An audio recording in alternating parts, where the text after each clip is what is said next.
check. Oh, actually, 1, 2, 3. I am testing the microphone. How is how does that sound, Mr. Brando? All right, sick. We're rolling. We are here. Episode 2. 3, but second guest. Oh, but second guest of season 2. Welcome back. I'm your host, as always, Dylan.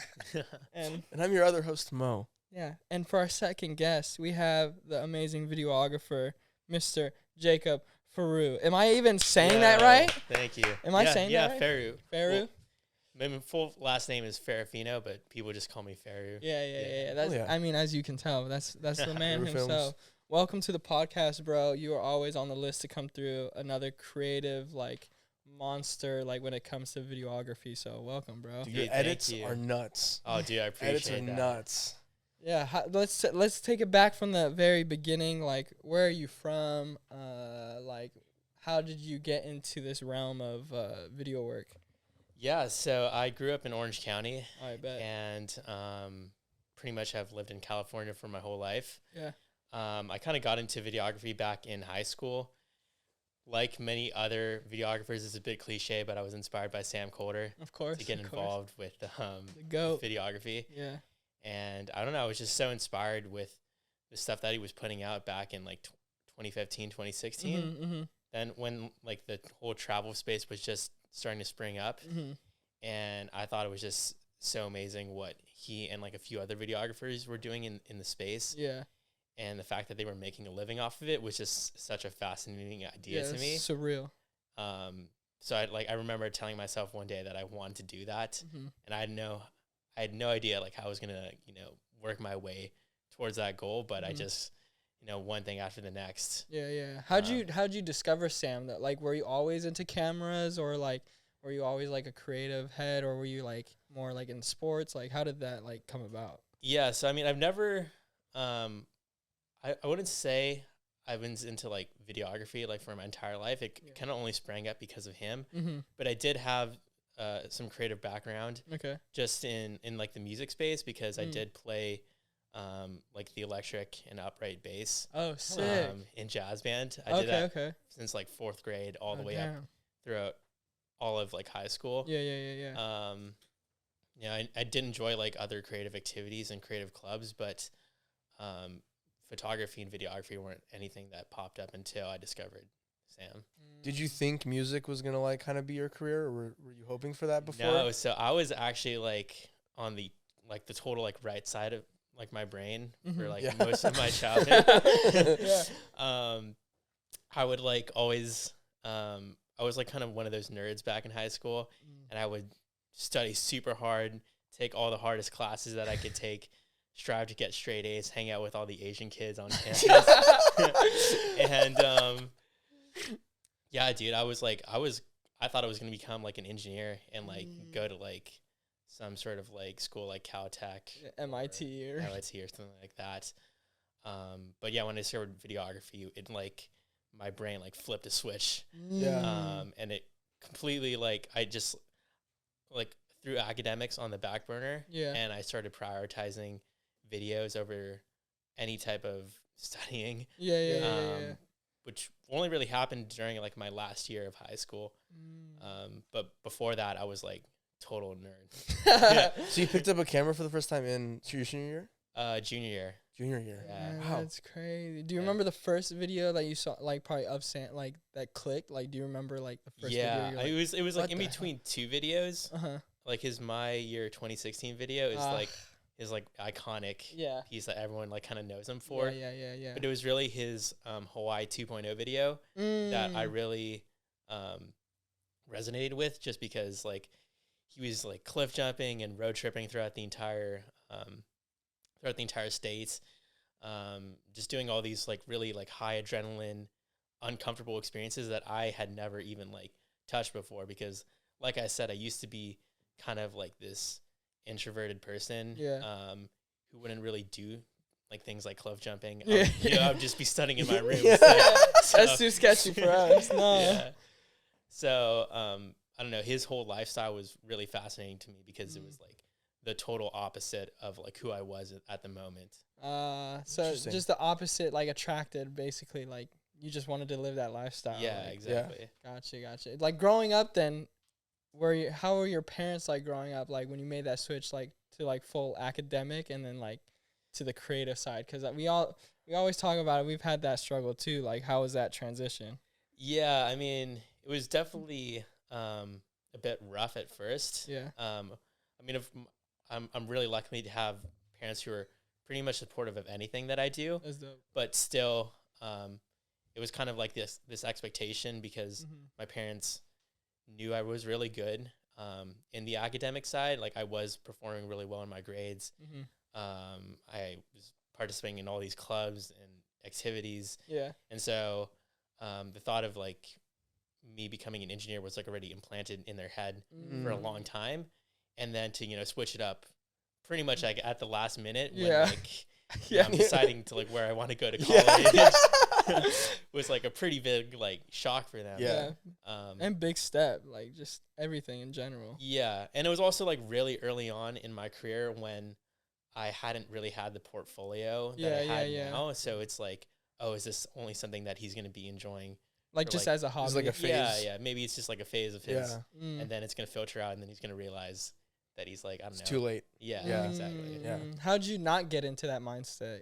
Like, I don't know. I guess it was just like a lot of support behind me.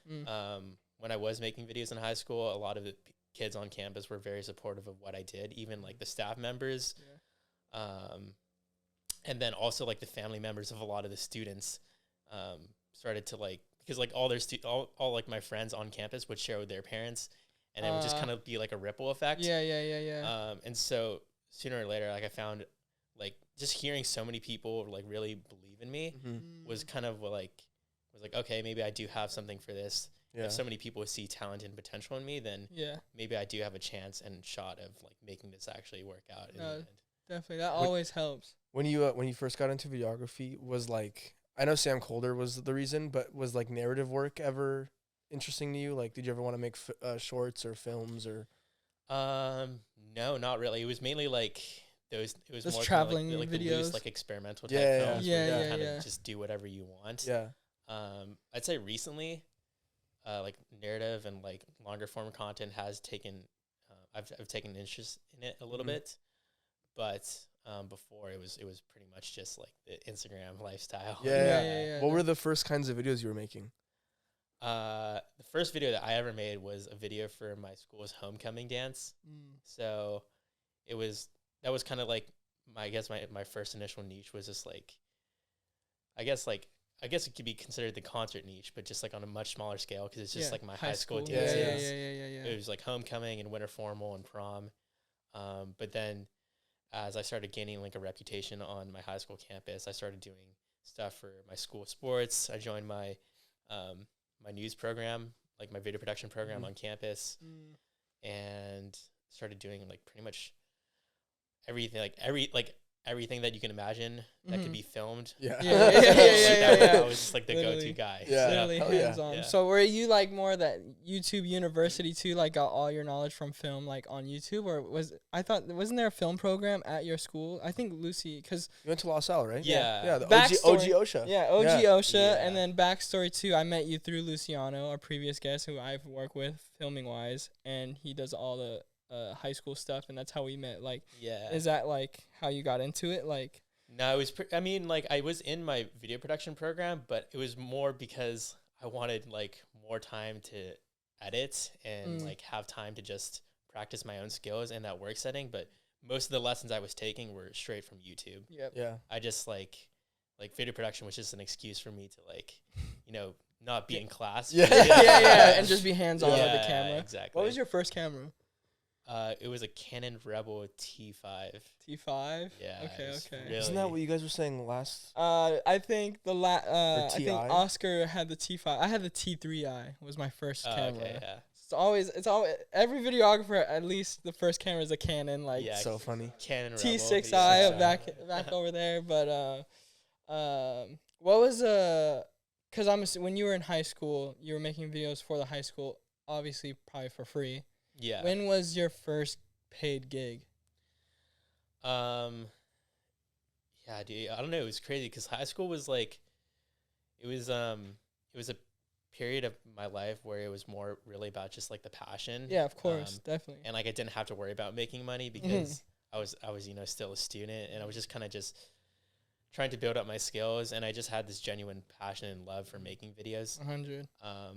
And luckily through that, some of the sports programs did actually like pay me to like make recap videos of their entire seasons. Oh, nice. Dope, which included like the football team, the soccer team. So I would like literally show up to pretty much every single one of their games. Yeah, every film event. all of them, and then create this like epic recap that would premiere at like their end year or like the end season banquet. I remember like I think my first like big gig was like with the football team, and I think it was like around $2,000. Wow, which is like actually really sick. No, that's amazing for like back then. Yeah, and were you still a student when you got that? Like, yeah, I was still a student. Wow, that is crazy. So it was like super validating. Like, 2 G's. Yeah, you come think on. they try to like undercut you? Yeah, definitely. Was that like going into that with like obviously we go into this stuff because of the passion and everything, but how did like it like fully make you feel when you like got that paycheck? Like did it, like you said, validating? Like yeah, dude, it was like okay, people like actually value my skill set, and I have like something to offer that people are looking for. And so that also like helped me kind of analyze like my own self-worth at the time, and like what I could be charging in the future with clients who came up to me. 100%. So it's always a big question for videographers, and people want to know like that they do want to become videographers. Like, how do you go about with your like from back then? Like, how did you price out your shit, and then like not like because now you're obviously like a veteran and like fucking doing this shit like crazy. Yeah. Like how is that transition, and like what do you know you're worth? Like, how do you go about that? Yeah, well, I mean, I think really early on in any like videographer or creative's career, like you have to do stuff for free to get your foot in the door. 100%. And I guess that was kind of like my high school phase where I did pretty much like so many videos for free. And then, I mean, I still had to do like a couple more free gigs in the future.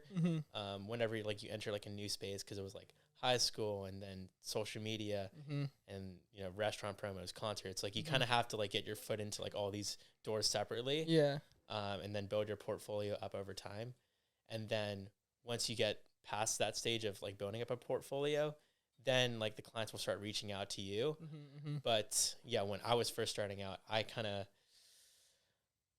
I wasn't charging that much. Like the $2,000 was cool, but like it was kind of unrealistic. I thought it was unrealistic for me to like expect that type of money for every gig. Yeah. So it's just, I don't know, it's such a hard process. You kind of have to experience like the whole process itself. Definitely. To really understand the relationship of like how much you can charge each client. Because it depends on who your client is. Depends on the deliverables, how fast they want it to get it done. But now I'm like fortunate enough where I have the portfolio, and I don't really need to, I'm not really in that stage of my life where I have to constantly reach out to people. Most of my clients and gigs now come to me. And it's only like, I only reach out now if I really want to work with a specific brand. That's sick. Yeah. Do you price it out though, like with like the equipment you're bringing, like you said, like the deliverables? Like now that they reach out to you, do you tell these clients like, hey, like these are my deliverables, this is like I have this kind of gear, or you just tell them you're full on budget? I usually just like throw out my my like day rates. And then if they're just like looking to hire me for like one like quick off project, if they're looking for like a full on campaign, then I'll give them like a breakdown of like 3 different packages. Like a packages. Yeah. What was your outside of high school, what was the first project that you were like, holy shit, this is it? Like, wow, like I made this, like I'm working with this brand or this person. Like, what was the first project like outside of like after high school? Yeah. So I mean, this was like this is actually like total like left turn from like what I thought I would be doing after high school. Well, honestly, I had no expectation of like what field I was going to do after high school, because my whole life for like a good 2 years of like the first like year and a half, 2 years of my videography career were all high school videos. So when I graduated, I'm like, oh shoot, like what do I do? Yeah. What's the content? And I was like, it's like I can just like jump into the travel space. I don't have like any portfolio. But I had this random opportunity pop up within like the TikTok space. And there was like, this was like super early TikTok, like back in 2019 when everyone thought the app was like really stupid. And if you like had the app downloaded, you were just like made fun of. But I had a photographer post up on his story, hey, I'm looking to work with OC photographers and videographers. And like there was no context behind it. So me and my friend Lance at the time, we reached out to him and he said, yeah, pull through our pad. And so we showed up and he said, yo guys, like I'm going to tell you about this app called TikTok. And I think it's generally going to be, I do think it's going to be the biggest thing in the world in the next couple years. This was like beginning. Yeah. So this dude was like prophesizing the future. Damn. And apparently he was involved with like this talent agency that had like these TikToker e-boys and influencers under them. And so he invited us to go onto like one of their shows, because apparently like there's a group of like 10, 13 TikTokers on a tour, and like their tour was basically just like a meet and greet. I was like, what are they doing on stage? Like, it was kind of like, what was it, MadCon or something? Yeah. Oh, like that's some YouTube shit. Yeah. Like, okay. But he invited me out to like one of the shows, and I decided to like make a recap video of the show, and just like completely for free. And I posted on my page, and the video got like massive numbers, because TikTokers, like there's like, they have the craziest fans in the world. So like their engagement is crazy. Like literally like one of their followers will have like 5 or like 7 fan accounts that will all like spam like and comment on their posts. So like, damn, they almost have like, some of them like legit had like 1-to-1 like follower to like comment ratio. Wow. That's which is ridiculous. Yeah, that is crazy. It's like unseen on Instagram. And so like all that engagement like flocked over to like my video that I made. And I think it got something like 40 or 50,000 views, just like completely like organically, which is like insane. That was like impossible for the time before. For the time, yeah, definitely. And definitely like coming out of high school when you make videos, like, yeah, that sparked the interest of like the talent manager. And he was like, hey, like we're like just wrapping up the West Coast tour. Would you want to come on the East Coast tour? It's going to be like 5 or 6 cities. And we're going to tour in a bus, and he was like willing to, if I signed with him, he would give me a MacBook Pro, an iPhone, and he would pay me like $800 on top of like all of that. Just to keep the MacBook and keep the iPhone? Yeah. Whoa. So like straight, this was like probably only like 3 months after high school. Yeah. So I was like, what? Yeah. So I was like, oh my God. What are the dates? Struck the jackpot. Yeah. Wow. Damn, that's crazy. So, yeah, dude, I chased after it. And yeah, definitely. I guess it was like technically like my first travel gig, which was really cool, because flew over to the East Coast. So I think we did New York, Boston, Massachusetts, Pennsylvania, Atlanta, Georgia, and then we went all the way to Dallas, Texas, and Houston. Wow. Hell yeah. So wow. That was like a really awesome experience. And then after that, I was just kind of in the social media space for like another like year or two.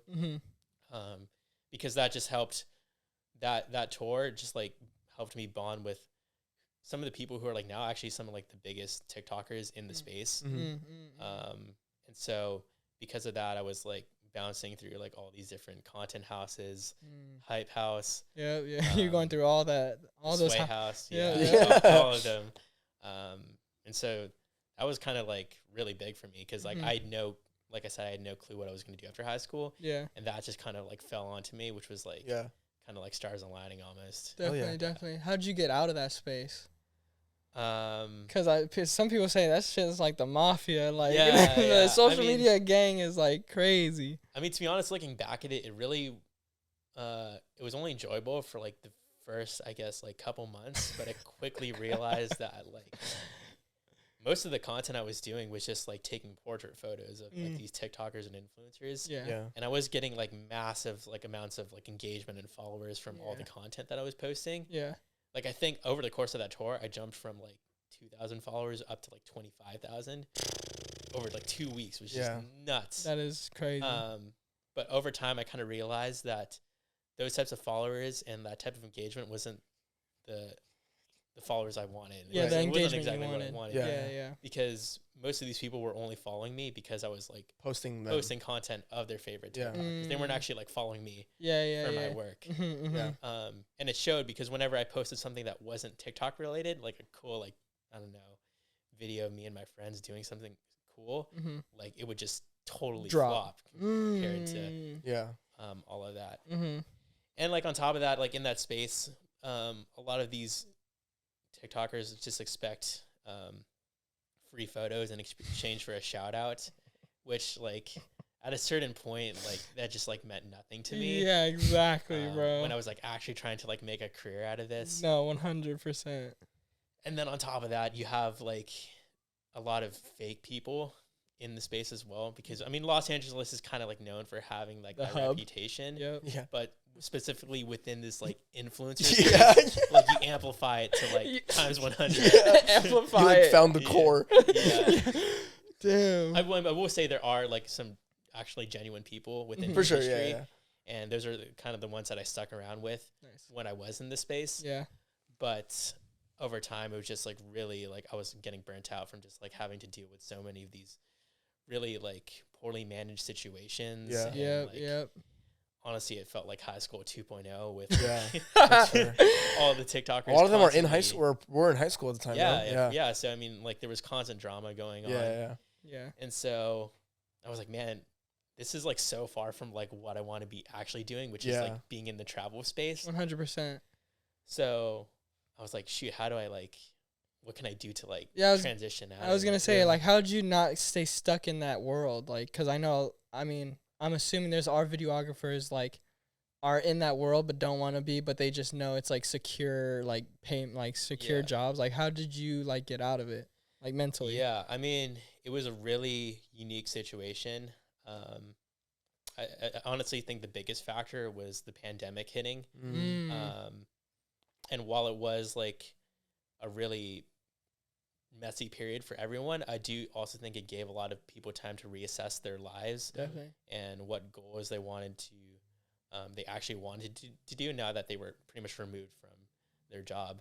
And so I was one of those people that kind of reflected like, oh, that period of time gave me the time to reflect on the fact that this wasn't what I wanted to be doing.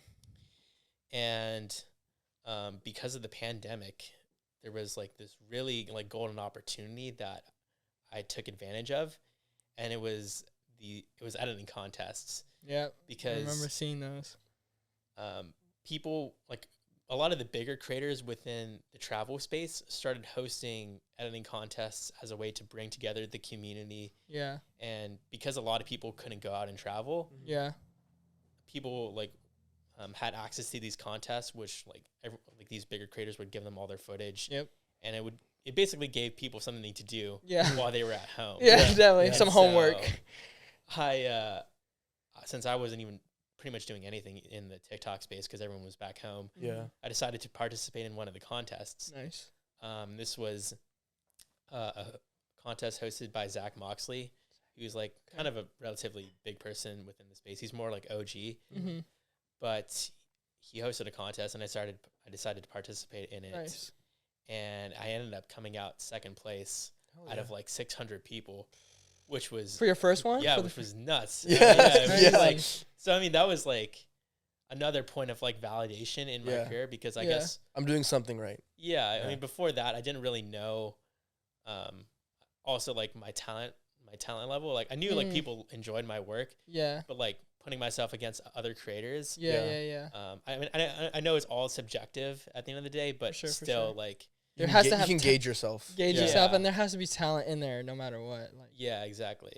And so after that contest popped up, you know, there were a whole like cascade of like other ones that started, other people started hosting, and I just started scouting for like every contest that I could find and participating in all of them. And I came out most of them like winning like first place, second place. let's go, bro. hell yeah. That's crazy. And it just started like shooting up my name within the space, and like all these people in the industry were like, oh shoot, who's this dude like winning all these yeah. And it's the space that you want to be followed by, like not like the social media space. Yeah, that was like the biggest thing. Like, I mean, the prizes were cool and everything, definitely but the biggest thing that was so important from these contests was the fact that actual content creators were migrating to my account to like watch my content. Yeah. And I was losing a bunch of followers at the time because like now I was posting non-TikTok related content. You don't need those fools. Yeah, but like it was fine. It was like those weren't like the type of people I wanted following me anyway. Exactly. Yeah. And now I kind of like my name within in the industry just kind of got just tossed around just by word of mouth, just because I was winning all these contests. And I'd say like all of it really culminated when Sam Kolder opened up his Kolder Creative course, because he was hosting contests exclusively to the students of Kolder Creative. Oh, just if you're in that program. Yeah. So it was like $800 at the time, but I saw it as like an investment. Yeah, of I course. was like, okay, like one, I get like access to this amazing course, and two, I have access to an opportunity where I could potentially get the direct attention of Sam Kolder. No, definitely. No. The person who like, kicked it all off. Yeah. And 800, a lot of people will see that, like outside people will see that, like 800, that's a lot just to get like it's like people might look at it just as a subscription. But like you said, it's like investment for us. Like getting gear is investment for us. So yeah. like, I mean, the way I like to put it is that like, it's like content creation university. And you know, $800 compared to like $40,000 in tuition. Yeah, literally. Yeah, facts. That's a fact. Like, Big. dude, this is like so like the amount of value you're getting out of this course. Yeah, is big like facts. immeasurable. Yeah. And your professor is Sam Kolder. Like, yeah, dude. Yeah. And honestly, like the dude was like a total mystery. Really? Before, I mean, like. Oh, like in outside world wise, like no one really knew anything about his personal life. Yeah. He was really closed off with that. And so this was like cool insight to like see how his brain worked. And then, so I bought the course and I participated in like the launch contest of the program, and I ended up getting second place. Sick. And like he started hosting a whole bunch of contests after that, and I would just like participate in every single one of them that I could. Damn. Until eventually like Sam Kolder like did recognize like, who's this kid like dominating all the every time. And it was really cool because at the end of around 2021, at the end of 2021, I made like my year video. And we were just watching that. Oh, sick. Yeah, that's the crazy one, bro. Oh yeah, dude, I appreciate that. Went insane. So that video was also like I guess a contest video for Sam Kolder's My Year contest. Oh, he usually does that too. Yeah. And I ended up winning second place in that, and part of the prize was like hopping on a one-on-one call with him. Oh, no way. But what was even cooler about the whole situation was like I was on like a travel gig at the time in Cape Town, South Africa, which is where he's based. Oh, really? So, yeah. No way. I didn't even know that. That's crazy. So it was like, dude, why don't we just like swap out the one-on-one call and just like meet up in person? No way. So he was like, yeah, dude, let's do it. No way, that's dude. Crazy. So yeah, I got to like spend like an afternoon just like chatting with him. That's so dope. Which was like so awesome. And just like being able to like, you know, be on like the same level as him and just like basically like express like how he inspired me, and then to hear like all like the positive things that he was like saying about me and my work. It was like probably like one of the most like validating moments in my career. So you're debunking that saying. What is the saying? Never meet your heroes. Well, Yeah. we have a. I was gonna say that must feel so surreal. No, to Sam was really cool. He's a really chill, down to earth guy. That's dope. That's dope. So, damn. So you were traveling, and we are talking about Sam Kolder and everything, and that's what you wanted to do. Now you are a videographer for Beautiful Destinations, correct? So how did that come about, doing these editing contents, putting your name out there, even with Sam and everything? Like, how did you get connected with Beautiful Destinations? Yeah, so... Because you just said you were in Cape Town, Africa. Yeah, I was like, what? I did skip over a quick chapter. yeah, quick chapter of the life. So because of these contests, like I said, I was getting like a reputation within the space. Mm-hmm. And I remember like one of my followers sent me a post by Tom Johnsey, who's he's like one of the co-founders and owners of Beautiful Destinations. Mm-hmm. And on his story, he was saying looking for an assistant editor or something. Mm-hmm.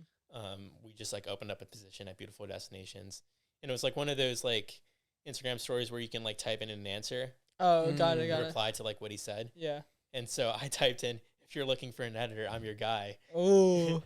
It was pretty bold. Hey, we always say, like, what's the worst they can say is say nothing or just say no. Like, go for it. And at the time, like, right now too, but you're confident that you have that portfolio. Like, you're confident in what you're doing. So like, you got to be bold sometimes. You got to shoot your shot. It was so funny. And I didn't honestly expect anything to come from it. But like literally within like 5 minutes, I saw him like follow my account. Damn. He like liked like all like my like best posts. Uh-huh. And then he like sent me a message saying, "Bro, like I love all your work. Like let's definitely hop on a call together." Which was crazy. Like it was totally like out of the blue. Yeah. And so yeah, we hopped on that call, and he was like, "Yeah, I know. I said I was looking for an editor, but honestly, I think you're capable of doing a lot more than just that, based off of your work. So how would you, think about going out to Dubai to join me for 2 months on a summer internship program?" And that was the first message? Yeah.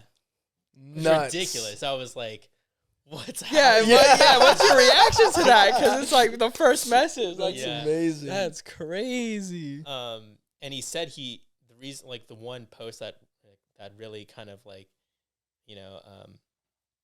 made him like think about bringing me on was the first contest video that I made for Kolder Creative and Sam Kolder.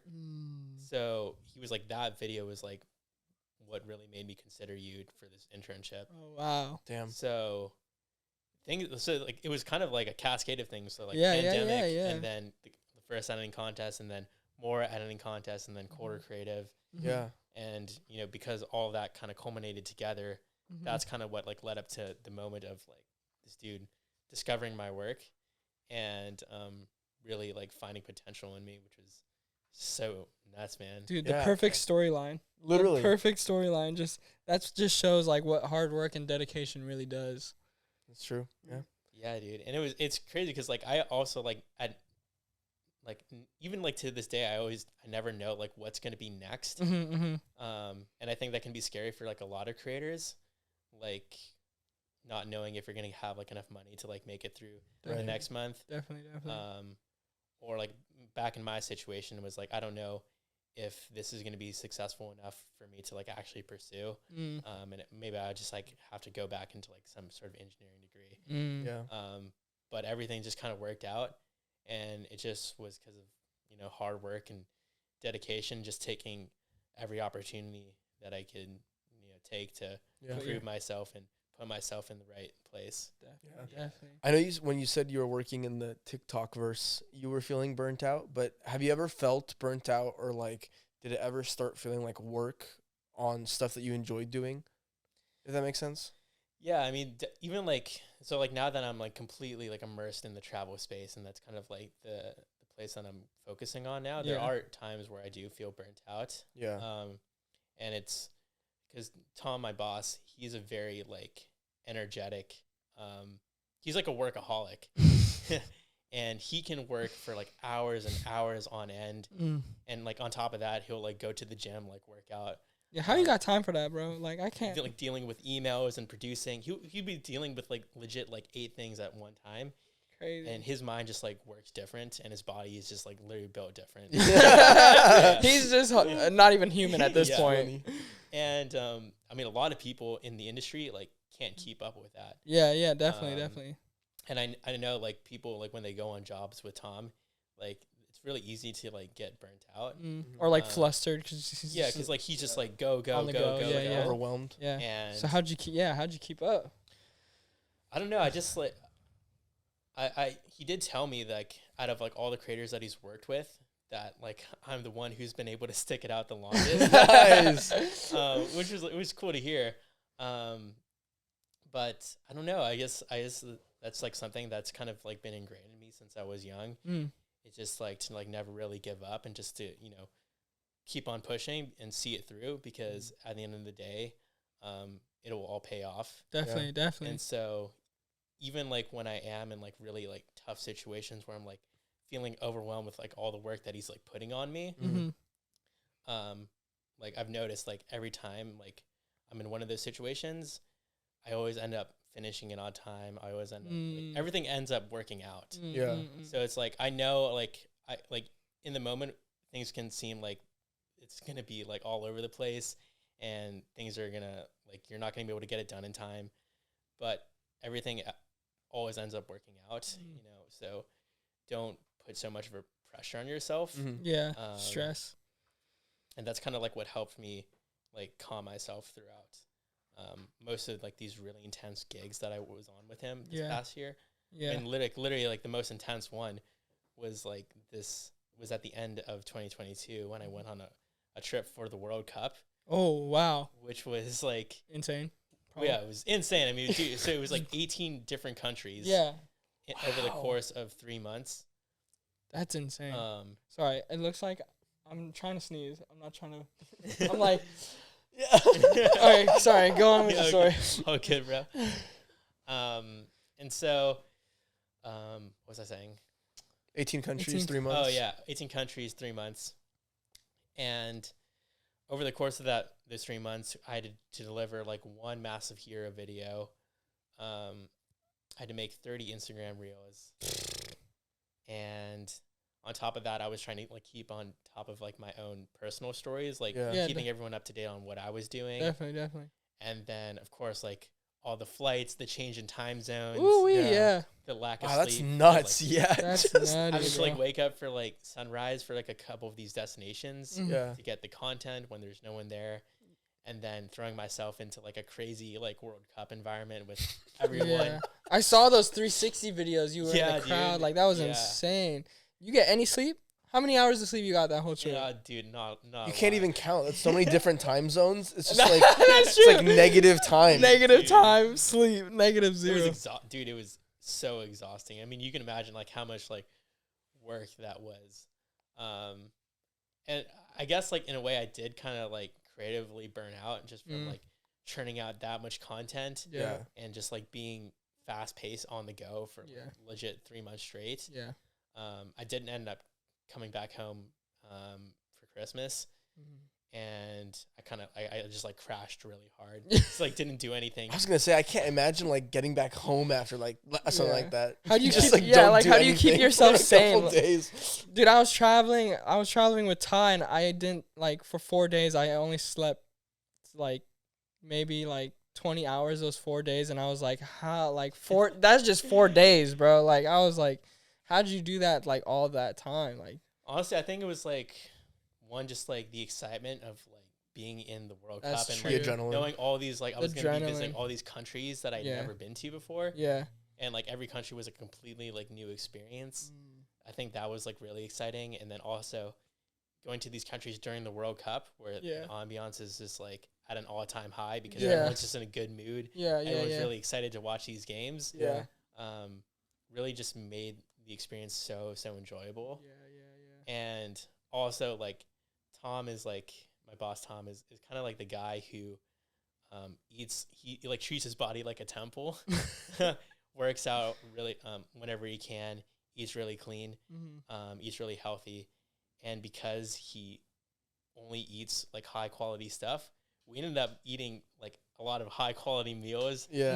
At like in all these different countries. Yeah, so your which energy. was epic. So like Yeah. I could just like go to town. Yeah. Definitely. So I mean, like I was just able to like eat all like the best foods in all these individual countries. Yeah.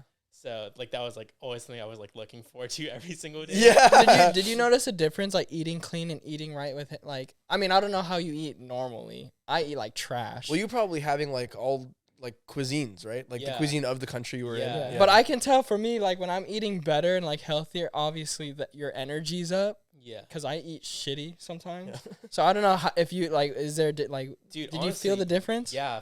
I mean, I think like the food here in America is just like really trash. It's like Yeah, I was gonna say the food everywhere else is also just healthier. Yeah, in that, general. no, yeah, you know, you're Dude, fact. No, It's straight. like I was like going to town on like every single country that I was in. I was like pigging out. yeah. I wasn't working out at all. I mean, I was like walking around everywhere, Yeah. which did help. But dude, when I got back from the trip, I think like before I was like 145, and then I think I dropped down to like 134. So I literally just lost Yeah. 10 You pounds. lost 10 pounds, but even though you were pigging out Yeah, dude, over there. I was eating desserts too. Yeah, no, I was So- telling when we because we want to go to Japan, and every time I go to Japan, like I eat 4 meals a day. But when I'm Yeah. here, when I'm home, I only eat like 1 meal a day, 2 It's meals. just better food. It's Yeah, just like no, better no, quality no, it's food better everywhere. quality. You get quality sushi in like the 7-Eleven in Japan. Yeah, no, Yeah. I was telling them 7-Eleven is Yeah. it, bro. What was your favorite place you went? Well, how long were you there? The 18 countries. 3 like, months, you said. Yeah, but we were spending like an average of like 3 or 4 days in every country. Damn. was, like, What was your wild. favorite Such a country? quick turnaround. That is crazy. Yeah. I would say it's in between 2 countries, Saudi Arabia and Japan. Nice. Saudi Arabia because honestly, it was like a really eye-opening experience. I mean, I think you hear like all like the really negative media in the country, and everyone really feels like sketched out to going to like honestly like any Middle Eastern country. But the reality is, when I was there, a lot of the locals were some of like the nicest people I'd ever met. Wow. Compared to like other countries that I'd been to.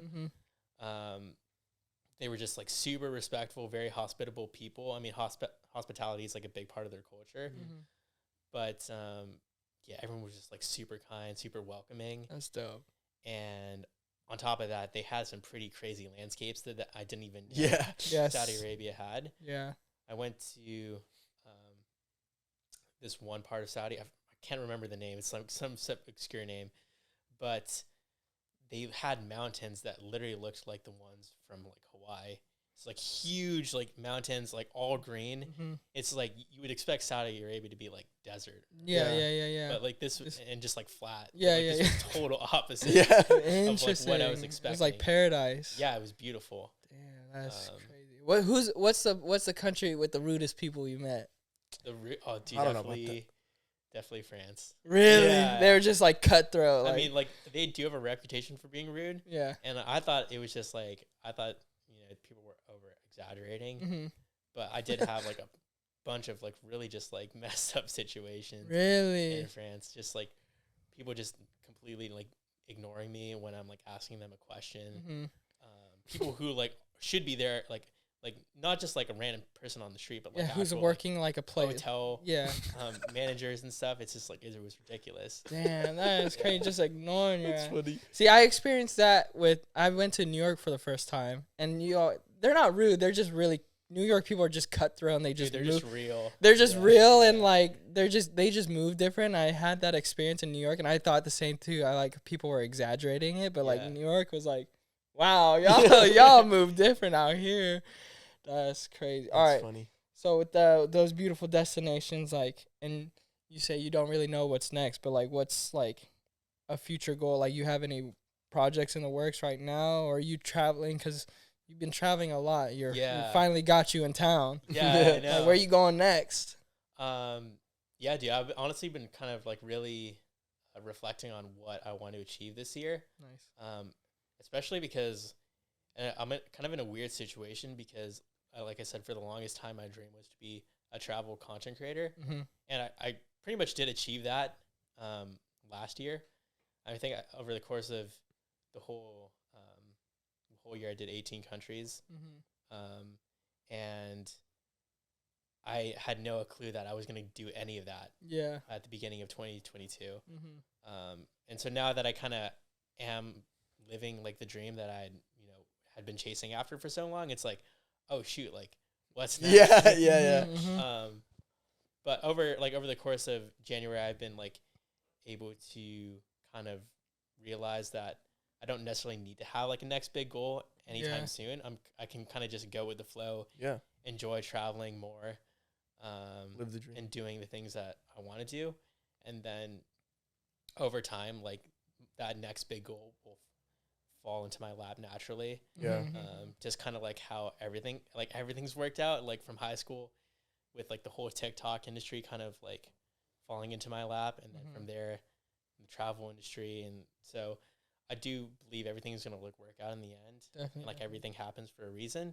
So I'm not really too worried about, what's my life going to be in like a couple years. Yeah. More focused on the present. Yeah. Which has been really important for me also this past month in January. Yeah.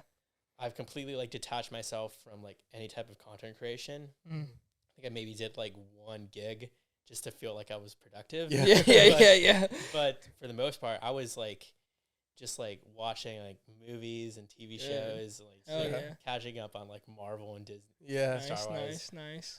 Is this the time where like narrative stuff kind of piqued your interest? Yeah. Because another part that I really enjoy outside of like the travel industry is like really like high adrenaline sports stuff.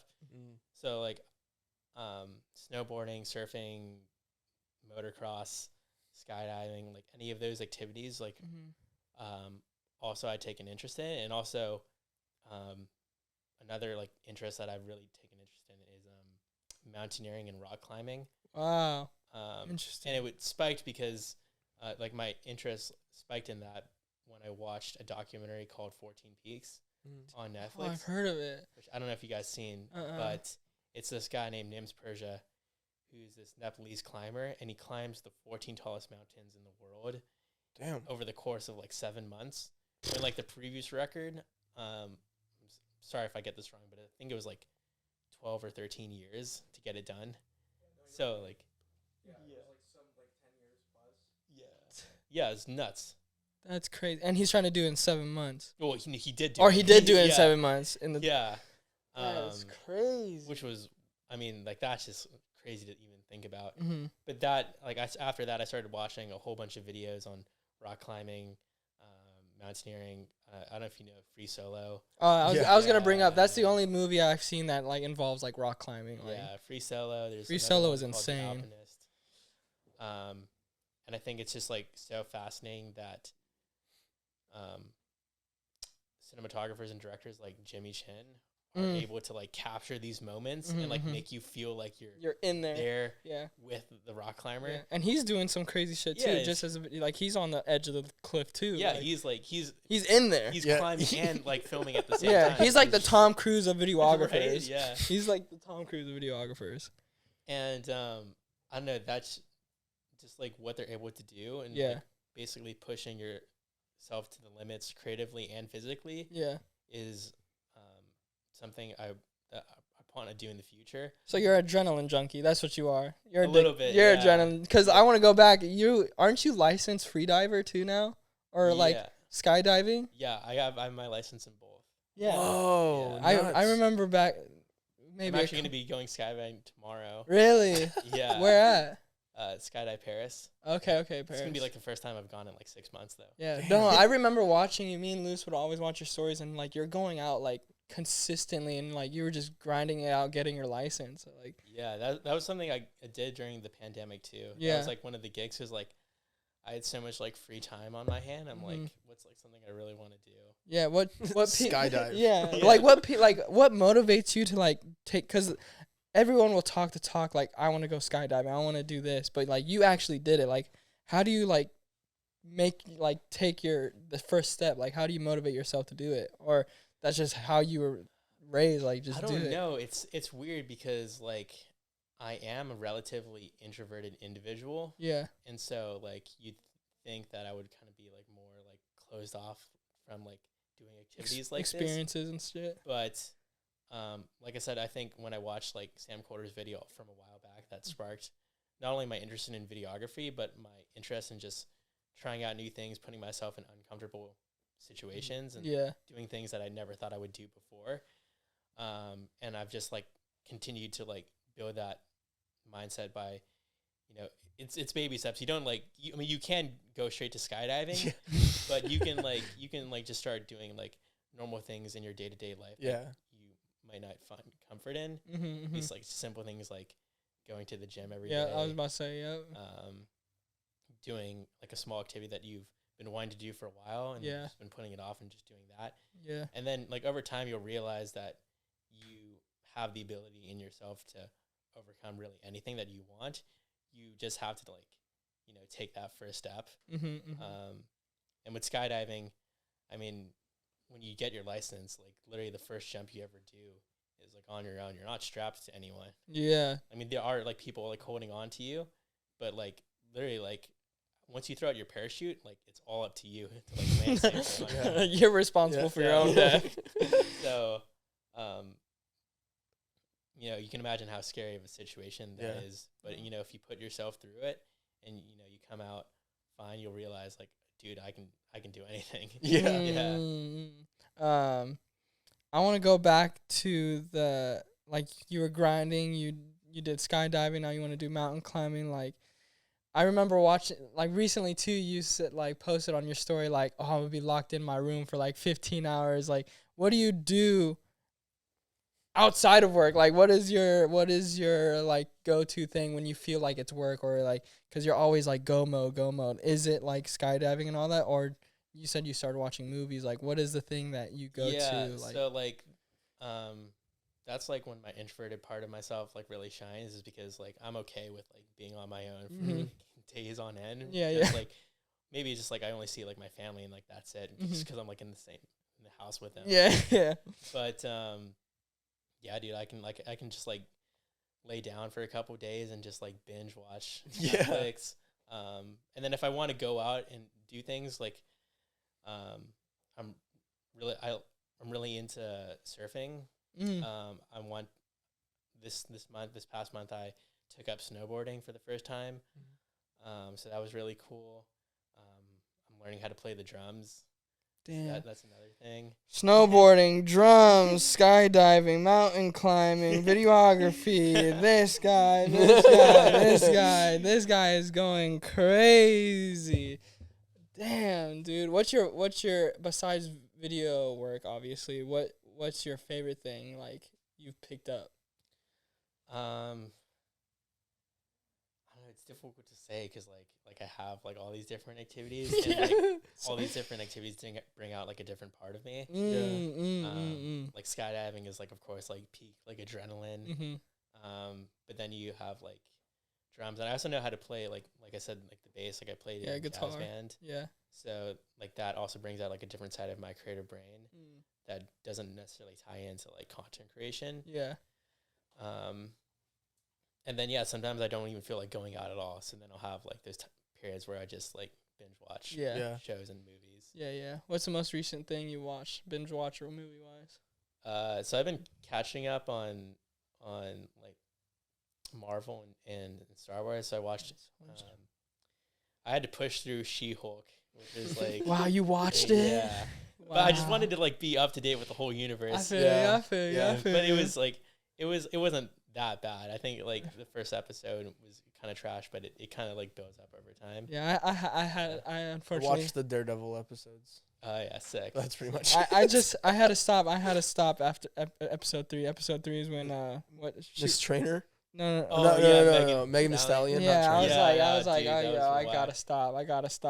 That's so funny. Before anything else happens. But on the opposite end, you have Andor from Star Wars. I don't know if you guys watched it. I have to. I haven't finished it, but I've seen some of it. It's so good. Amazing. It's it is so probably good. like it is like a peak like screenwriting experience. Like it's just like the story is so well written. Yeah, I know a lot of people were disappointed because it's not. People expected like action packed, but even my dad was telling me like, don't go in watching this like thinking it's that. Like it's very story driven, dialogue driven.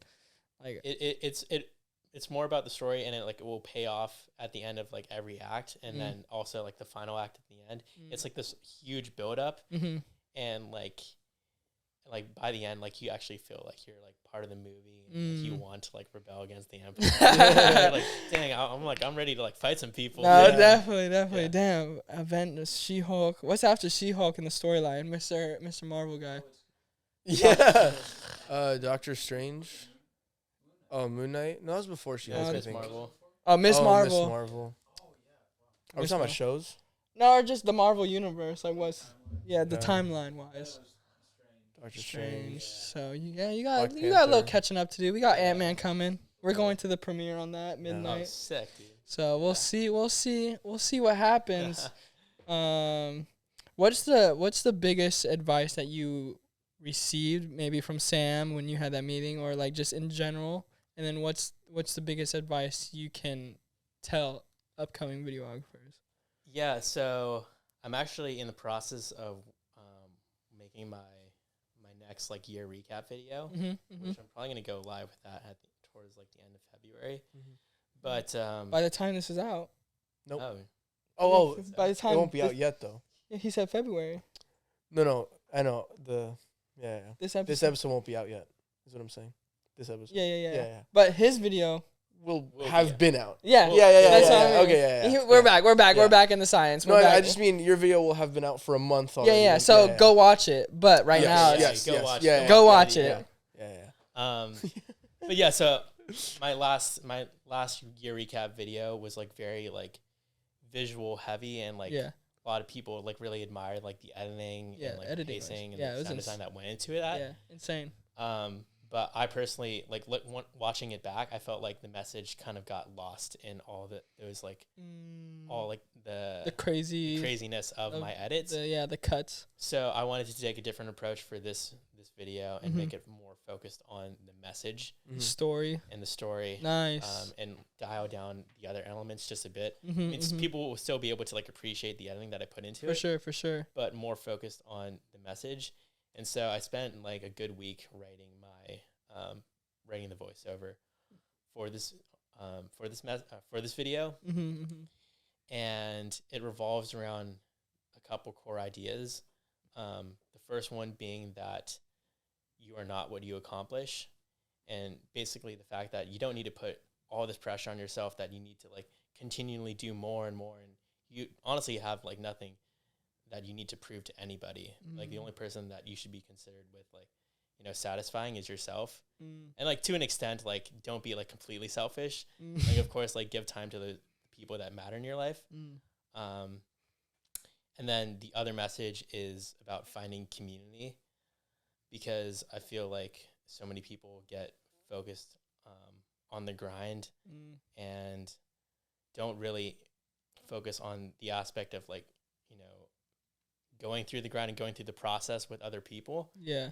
And I think it's so important to find a community that's going to really support you when things aren't going so well, when you're having those creative burnouts, having people to talk to, other people to bounce ideas off of, and going through the whole process by yourself. It's definitely going to be tough, and you might not even like make it out to the other end if you constantly put yourself in really, really high pressure situations with no one to fall back on. Yeah. So I would say like one of my biggest pieces of advice to anyone, not necessarily in the creative field, but like any field, is just to find community and find people who are willing to support you in everything that you do, because those people are going to carry you so far into your career. Definitely. Find your people. I don't know. I just think if you find those people, you'll be just fine. Beautiful. That was beautiful. You fucking heard it here first. Man of many talents.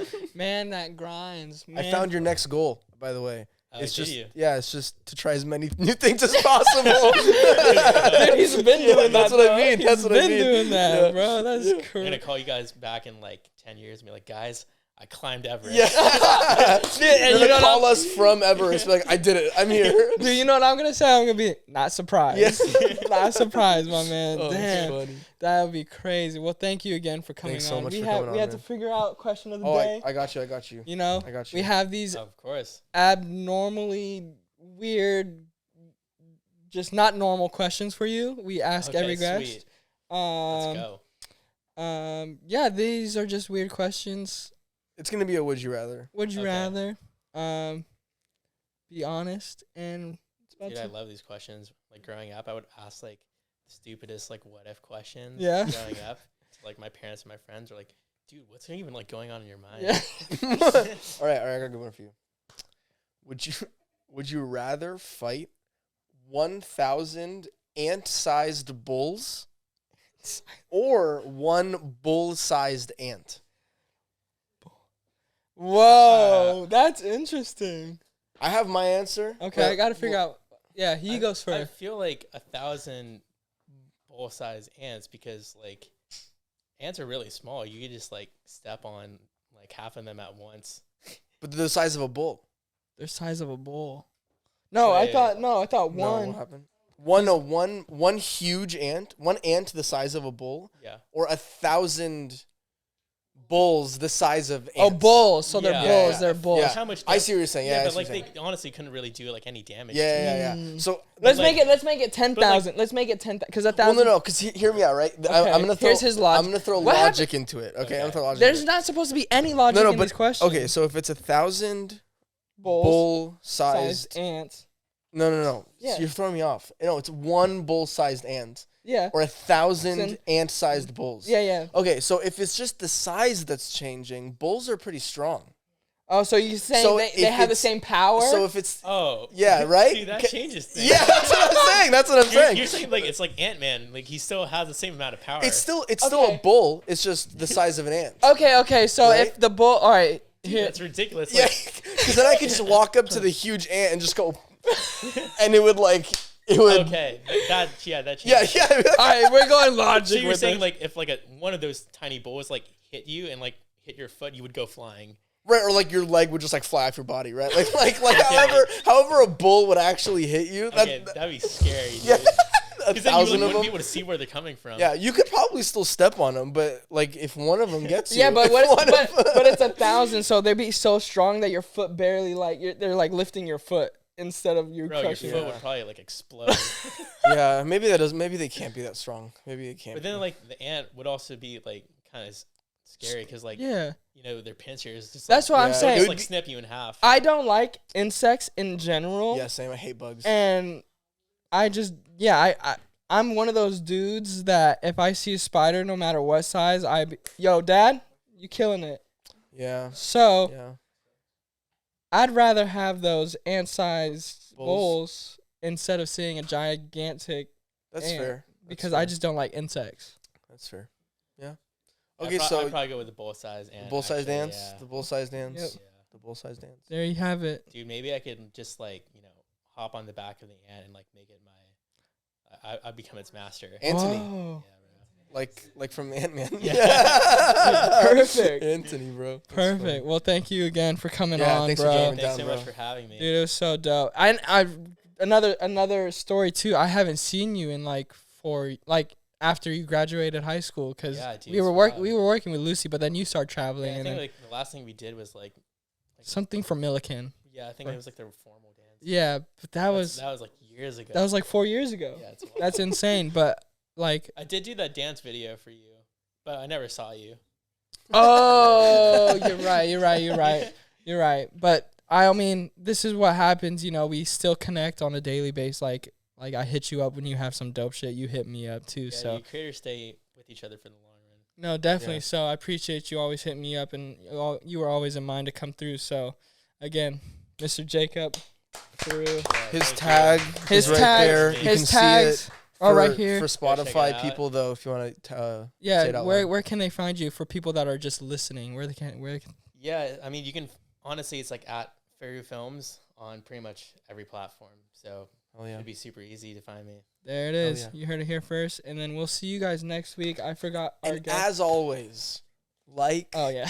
subscribe, drop a comment below, text us, DM us. Text us. I ain't giving my Why number not? out. I mean, if you know us, just If you shoot us a know- text. No, yeah, I always forget Yo, saying that. fax us. Yeah, fax us. Yeah, there anything. you go. All right, well, we'll see. I don't know. I forgot our next guest next week, but it's somebody. Someone. So, No, yeah, no, she's right. It is. we have yes. our lovely producer's mother, Coach Jilly. Coach Jilly, coming through with some heat, some life advice, and we'll see you guys See you then. then. Just do the damn thing. Oh.